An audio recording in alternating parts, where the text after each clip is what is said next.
So mayong buntag no, na kami sa sa Santa Ana Cemetery no.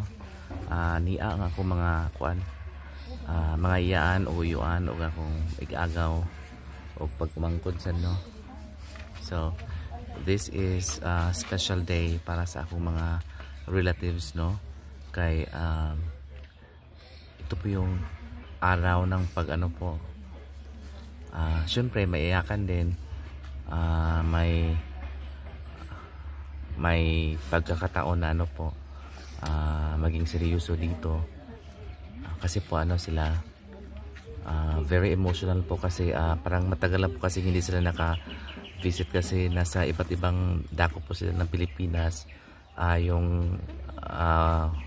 Yung isang uncle ko ay nasa Cavite, saka yung mga tita ko, mga aunts, mga auntie ko ay nasa sa Cebu.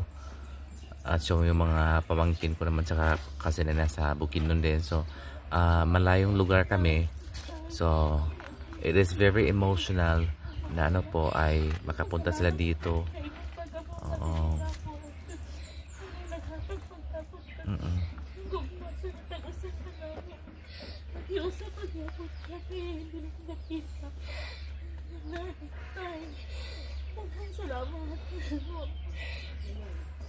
Sa among pagkabata ang tagkaroon, ikaw gyapon ang naanak mo, naging-uban. Kasi sa ko, unsa ka lagyan na mo, pero nagkaiusa gyapon kami, tay. Dahil sa pag-arit ninyo. Salamat sa pagkikugma ninyo, diri mama.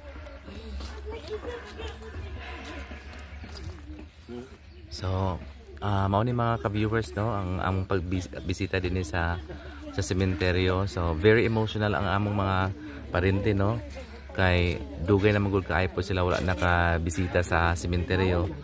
So normal lang yun nga na ay maghilak kay kinahanglan siya kay sad siya. So mo saka ko karon sa usa ka panty no, kay dili pwede nga di ko mo saka kay grabe mo siya kahabog. So na ako ang mga uyuan no, mga iyaan nga naa diri karon sa sementeryo sa Santa Ana. Kung inyong makita ang video, kinahanglan nga po siya kanang natay time nga magkuan. So mo ni ang pantheon sa akong lulog-lula no.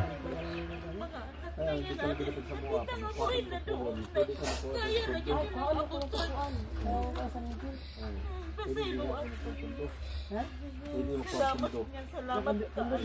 Dili po ako dito. Kaya din dagat.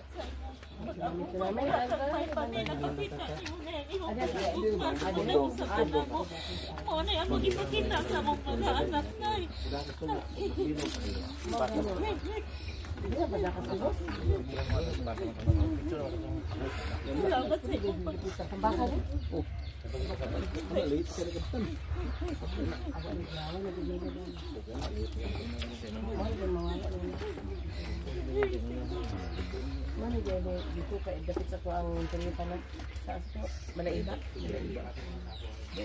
Sumaw na siya ang bag-o nga sementeryo diri sa kuan sa Santa Ana, pero naay mga construction di no sa may unahan kay murag og i-transfer man yata kini siya nga sementeryo.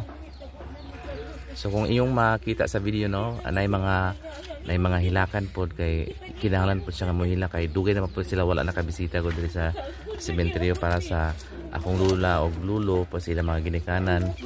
So very emotional po mga kaibigan. Nandito po tayo ngayon. So napakainit po ng panahon kahit po ay alas 8 na ng umaga.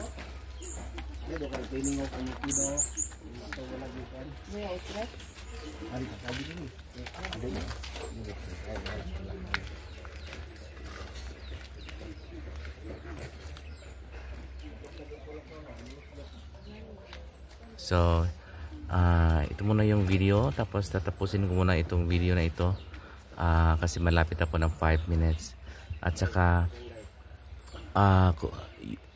kailangan po talaga kasi natin na bisitahin po natin yung mga mahal natin sa buhay kahit na pumanaw na po sila, kasi po ano po, kahit na hindi po November, kahit ano pong buwan, kailangan po natin bumisita para po makita po natin sila. Kasi isa po to yung link, yung ano po, yung sa link po natin between yung sa buhay at saka sa patay.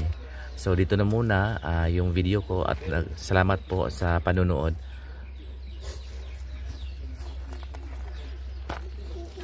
Magandang umaga po.